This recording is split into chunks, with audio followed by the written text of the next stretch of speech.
been thinking a lot about arousal lately, and not the human kind. Don't worry, this isn't that kind of podcast. I'm talking about arousal in dog training. Arousal is basically your dog's level of activation, how turned on their brain and their body are. If it's too low, they just can't drive, but too high, they can't think. And I live in that space with my dogs, especially Checkmate. Checkmate is my retired bite sports Malinois, and he reminds me every single day that arousal is not good or bad, it's just information. And that's what keeps me curious, because I don't think the key to arousal control is just about calming down or amping up. So the question that's been kind of sitting on top for me is, how can I reconnect my dog's mind and body and connect with my dog at the same time so we can work together in a thoughtful, focused way? Hey friends, I'm Crystal Wing, and this is What's on Top, a place to chase curiosity with me. Mama O always asks, what's on top? And that's where we start. Whatever's sitting at the front of my brain today, it's kind of hanging out on top. Around here, I embrace curiosity, the connections between dog training, humans being human, and all that random life stuff that somehow ties back to our dogs. Sometimes you'll hear short reflections, sometimes it's something that my dog teaches me, sometimes it's a conversation with someone whose brain I love to explore. Don't expect big productions or over-editing. It's just my dogs and me sharing what's on top today. So why has arousal got my attention right now? And I go back to Checkmate, his over-arousal patterns. It looked like this yesterday, and this is where I wanted to talk about it now. We got to club training. It's Evolution Working Dog Club. We're primarily a protection sports club. And I had just worked some puppies, and we had lots of the bite stuff on the field when he came in. He wants to be a shopaholic. There needs to be some sort of anonymous for him. He wants to go steal the toys. If there was a decoy, he lacks impulse control and want to just go bite the decoy. Like, that is what he loves. That's what he gets off on. And he cannot think when he's high. So I have to be very thoughtful about getting him in the right headspace straight away. The hardest time for us is right at the very beginning of a session when we're getting into that environment, and then also after a big kind of rigorous engaging tug or play session. I also have little Rad-ish. She's my 4-year-old lab Malinois. She does search and rescue, and she has a really flexible arousal. She can get too high, but she comes back very easily. And sometimes she'll arouse down, and I had to actually bring her up. So it's a kind of a different variation. And then Yukon is my Dutch Shepherd. He's 9 years old, also retired. I got him for protection sports, and his arousal is way different. He is going to get there and do the thing as fast as he can, even though he has no idea what the thing is. And so he doesn't have the drive that I need for all the things that I want to do, and he has way too high arousal. It's just go, go, go, go, go. It'd be fascinating to get like an fMRI on that boy. He just constantly is so fascinating to me. But what I have to really address here is that arousal is not a problem, it's just information. And so often I hear people saying that their dogs need to be calmer, or their dog needs to get crazier, depending on kind of where they live in that realm. But I disagree. I think a lot of it is they need to be understood. And I've tried a lot of things, and this is where I'm kind of excited right now about where we are. I've tried treat scatters, so taking a handful of treats and scattering them on the ground, and I say scatter first. And I'm thinking that that's getting their kind of hunting going, and it's getting them to breathe and getting them to eat, and that can kind of bring that arousal down. And it can help. Treat toss. I do a lot of treat toss where I take a cookie and I throw it, and they go and they get that piece of food and they return back to me, and it's like this kind of ping pong game back and forth I've created. And it can be a close toss, a far toss, but it gives me a lot of information. It's a great diagnostics tool. I vary how I give food rewards. I'll go very slowly, right to their mouth, and, really kind of connect and get that real slow food. Like, okay, buddy, you got this. I also have used a lot of toy play. So for Checkmate at the beginning of a session, he is so high. And for him to try to bring him down a little, I'll actually get a tug, and we'll tug. We'll play very vigorously. And some people would say, wow, that's just going to jack him up. But actually, he needs that to kind of get his brain right, or at least I thought he did. And that's where I want to kind of talk today about some things that I'm thinking through. I realize that movement and tug and engagement games, they're all different ways and with food to try to work on this arousal piece, but they keep falling short for me, and I can't keep them consistent. And what's really the challenge for me is they're not translating back to precision healing. So I want this really nice, his cheek is on my left hip and he's looking up and he has a nice natural, almost kind of prancy gait, but not too artificial. And what I get a lot of times, especially when we very first start healing in every session, I get a lot of bouncing. So his front 2 feet are meeting the ground at the same time and he's like a little Tigger hopping on the ground. And then if that's not the case, I get that and it'll be like a bounce forward. So he's like hopping ahead of me and then coming back. I know then that I don't have the dog in the right headspace. And Rad, she's kind of an up and down roller coaster, so I'm kind of using different arousal games to bring her up or just minor variations to bring her down. What I'm seeing is that the movement things that I'm trying, that they are helping the dog find their brain, but it's not always plugging them back into me, right? So it's still, there's something missing. And this is where I'm starting to think about how I'm using Mari Valgama's movement puzzles. I had this really cool moment with Checkmate. I was doing decoy work with him. I do my own decoy work, and then I transfer that to other decoys. And I had the movement puzzle, which it's basically the simplest way to describe it. It's 2 bowls, 2 cones, and there's no wrong answers. My word is bowl, which means you're going to get food in that bowl. I drop the food in the bowl. He goes around the cone. I say bowl. He gets food out of the other bowl, and he repeats this pattern back and forth. You can add obstacles and really vary how this goes. But Checkmate left the decoy when I said bowl to go do this bowl game. Okay, I want to tell you, Checkmate is not a foodie dog. So to get him to the point that that movement game, that movement puzzle meant enough that he would let go of the decoy, that kind of blew my mind a little. But it grabbed his attention, but it didn't transfer to precision healing. So right after he did the movement puzzle, and then I wanted that reconnection, he still wanted the decoy more. So there was that transition moment that he still wasn't connected enough to me, and I couldn't get that precision heal. So it was still checking into the decoy, and then it was bouncy, sloppy healing. So now that takes us up to Penn Vet Working Dog Center. I had the most amazing summer. I retired from high school art teaching for the last 23 years. And starting in the beginning of June, I went on this awesome tour of the United States. I got to train with so many different people, and one of those experiences was getting to do a lunch and learn at Penn Vet. And it's in their actual working dog center, so there's 2 separate places there, so don't get those confused, please. And I got to meet a lot of fantastic trainers and see their program, and I got to see this program called Canimetrics firsthand from one of their master trainers. This is a program created by Dr. Ramos, and it's about, and I'm not a physical person, like I'm not a technician, like I don't do any certifications. I'm just a fun dog trainer with being curious and taking everything I learn and trying to apply it. But Dr. Ramos's program, it's about using the fewest, simplest necessary activities to get this full body workout. And the other really cool thing about it, it's about assessing the major soft tissue areas, because all of these places that can get injured in dogs, we can see this program to get strength, but also assess where they might be off. So the 3 warm-ups, and I don't know that they have a particular order, and they may. So again, I'm not an expert in this. I just take what I see and I immediately start playing with it. So you'll have to go to the source to actually learn this program and do the correct activities. And it's evolved so much. But the 3 warm-ups, it's a leg weave, a paws up, and a bow. The leg weave, I'm doing it with luring currently, where I'm taking a piece of food and I'm drawing it between my legs. So if the dog is in front of my left leg, they're going between my legs towards my back, and they're wrapping around my right leg, and then they're going back between my legs around my left leg, and I'm stationary. So my legs are slightly wider than hip distance apart. The other activity is a play bow, and so the elbows are touching the ground, but the butt is up in the air. And when I'm doing this, I'm tossing pieces of kibble kind of right between their legs at their elbows, and I'm doing several pieces in a row, and that's keeping them in that play bow position, and then I release them out. And then the paws up, I kind of just do that based on wherever I am and whatever things are available. They will do it so like she had her arm out, and the dog would put the paws on the arm. It was a GSP at the time.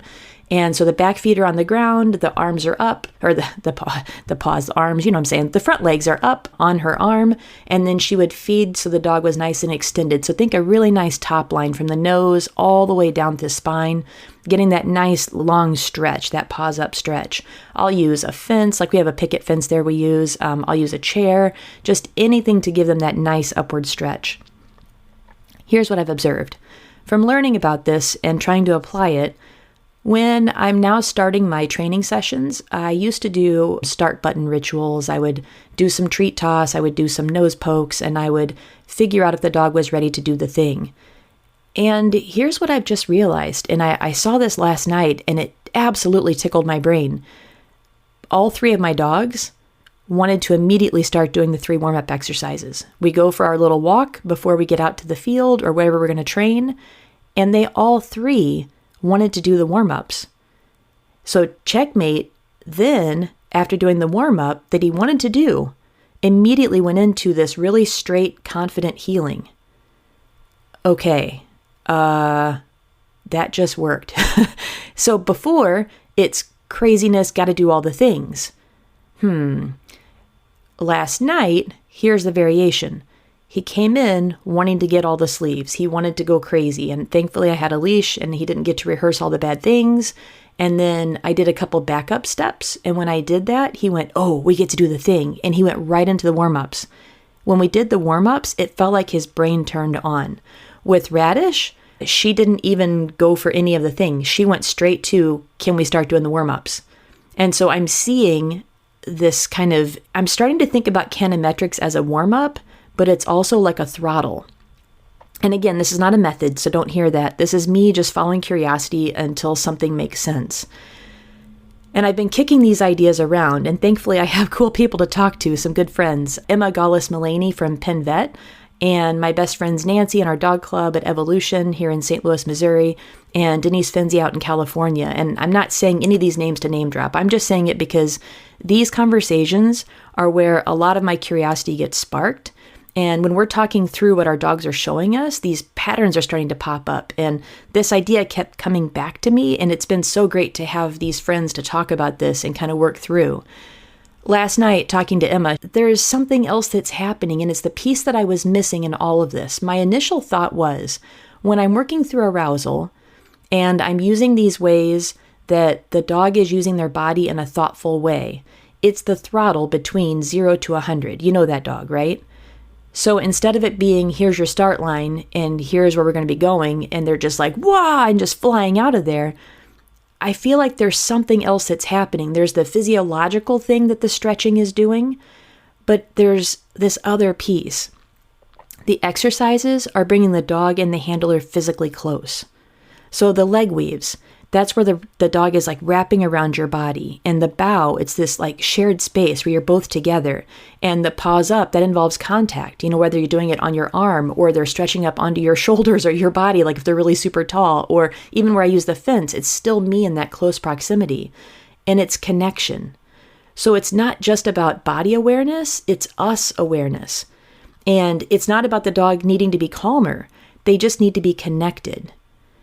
So I was really thankful for chatting with Emma that she could help me realize that missing piece. It's not just making them think about their body, because that's what I was thinking was the reason this is working with all the arousal issues that I'm seeing with different dogs. Because I've been trying this with a lot of dogs as I've been around teaching seminars, especially in the last month. And it's not just that it's a physiological thing and that the dog is thinking about how they move, but it's also the connection. And that was such a huge piece. So I'm so thankful for Emma and helping me realize that. So let me give you an example. Maybe this will help make sense. I'm rambling. There was a lab up in Madison this last week, and the lab blasts through jumps. There's no throttle control. And I loved how she called it throttle control. She's like, and it's consistent. So in nose work, as soon as the dog's released from the line, just flies through the space and then can come back and start checking containers, but can't do it straight out. There's no in between. It's 0 to 100 and it's running and fast and no thought. And that's where I'm seeing these exercises become that little piece of thought. The exercise that she had set up, because we could replicate this quickly in this environment, was she had 3 jumps. She had a 16, a 20, and a 24. Between the 16 and 20, there was maybe like a couple feet of space, maybe. I didn't measure it. I don't know what her dimensions were for her lab. It would vary with each dog. But the concept is each jump was slightly taller and the space between them got a little bit bigger, but there is no way that this dog could even possibly do this unless they were in collection. Like they would absolutely have to collect themselves to jump up, hit the space, jump up, hit the space, and then jump over the final jump. And I thought, okay, I don't know that your dog can do this, but I don't know the relationship. It's the first time I met him. First rep, chaos. Jumps went flying just like she predicted. And I thought, okay, I see this. And I'm like, do you really think your dog can do this? She's like, yeah, they can. So she set her up again and the dog did it beautifully. And I thought, okay, so the dog can physically do this. It's a matter of having her in the right headspace. And what can we do consistently to get her in the right space? This is where canimetrics came in. I had her do some of the canimetrics, doing some of the stretching, because we had her set up at the start line. It was do the leg weave, then do the play bow. Then you could tell the dog was just ready. Like the dog understood its body and it wasn't just go, but the dog could feel like itself. It was the coolest thing to watch. And she sent the dog over the jumps. Perfection. Dude, that was cool. That was really cool to watch. So then I said, let's do a little experiment because we're willing to ask questions. And we got the bumper out and we played with the bumper and got the dog super high and then took her back to the line and set her up and center. Crashed the jumps, just chaos again.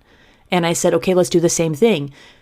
Brought her, took her, played a lot, got the Kong, threw it, had a lot of fun with the bumper, came back to the start line, did the leg weaves, did the stretch, did the canimetrics with the play bow, and set her up. And she looked at me and said, I said, yeah, she looks great. And went beautifully. And when I say beautifully, she still sprints. I'm talking hauling. This lab was so gorgeous. I wish you could see her. She was such a gorgeous dog. And she would sprint to that first jump, beautiful collection, straight up, hit the first jump, hit the second jump, went over, huge party. What I loved about this, because the dog nailed the sequence, it was showing us that she was in the right mind frame. That throttle that we were looking for, this physical movement connected her in a thoughtful way to her body. But the piece that Emma brought to it that reminded me was she also was connecting with her handler. And that was such a special moment. And so I'm thinking about how we can play these kind of arousal games to find this sweet spot and we can replicate it with other dogs. Arousal isn't just one thing. It's this kind of state change problem. And if you have movement and awareness, you start to get the throttle control. But that's where I kept falling short before. I didn't have the connection as well. So to get that arousal in the sweet spot, here's what I'm kind of suggesting. We need to have movement, we need to have awareness, and we need to have connection. So it's not about bringing them down, it's about bringing them back or bringing them with us. That's where I'm really seeing it.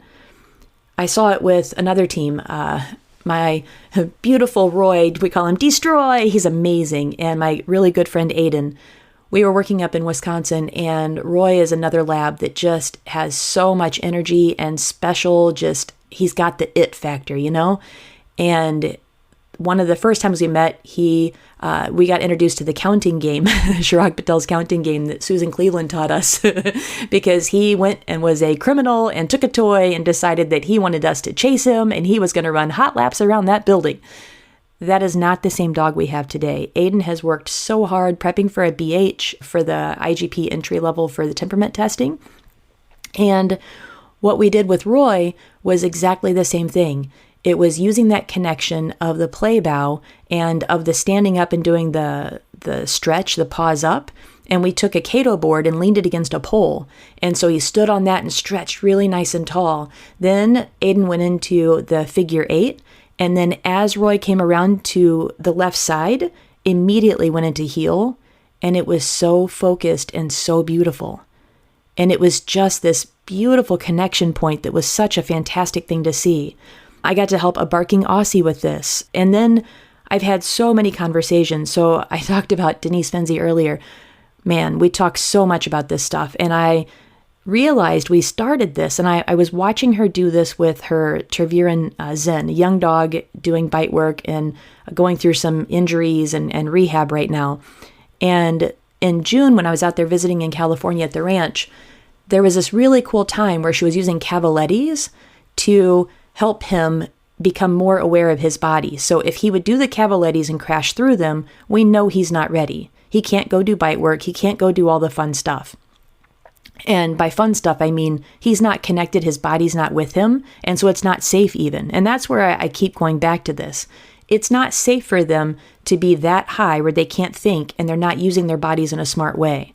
And that's where I was saying, like, we need to get them to be thoughtful about how they're moving their bodies.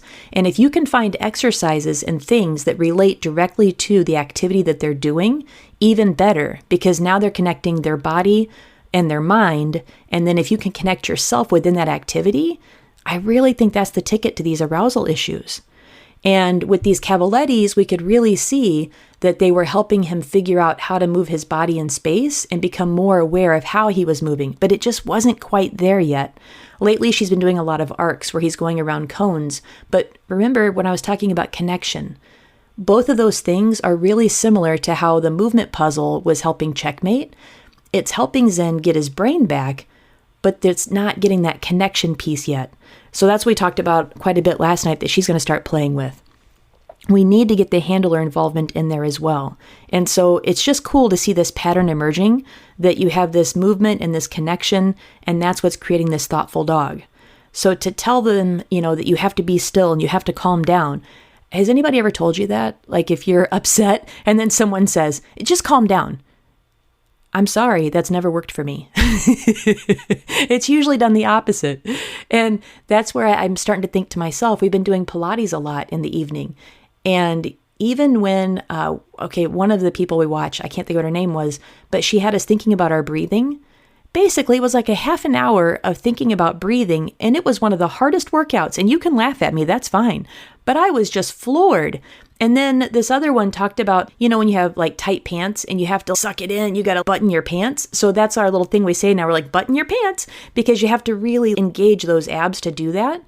And as soon as we do that, I can feel the rest of my workout completely change because I'm thinking about those muscles. I'm thinking about how I'm moving. And I see it. I see it with my dog now as well. So this is all experimental, and I'm not presenting a method. I'm just sharing some curiosity. There's got to be people out here doing it already. So if you're listening to this and you're like, yeah, duh, I've been doing this a long time, or yeah, that's what this person's been doing, I want to hear from you, because I'm seeing the power of this, and I want to share it with everybody so we can start figuring out how to help our dogs be safer and working through this arousal kind of stuff. Because I want us all to explore our dog's arousal sweet spots. And this all started with one question. How do I help Checkmate with his over-arousal? And how can I reconnect his mind and body while staying connected to each other? That's where I go back to arousal is not good or bad, it's just information. And curiosity is what's turning this information into insight. All right, guys, episode 1. I hope you liked it. Thanks for hanging out with me, for a few minutes. It went quite a bit longer than I expected, but I'm really excited about this. And I have a lot more to share, and I want to share videos. If something here made you think or feel, or you want to go play or spend time with your dog, I'd love if you shared it with a friend. If any of this resonates, I'm going to be sharing it in my Facebook group. I would love for you to come in there and share your experiences. You can find me at Facebook or Instagram. I'm not great at Instagram, but I'm trying. And it's at CBK9. That's Charlie Bravo Kilo, the number 9.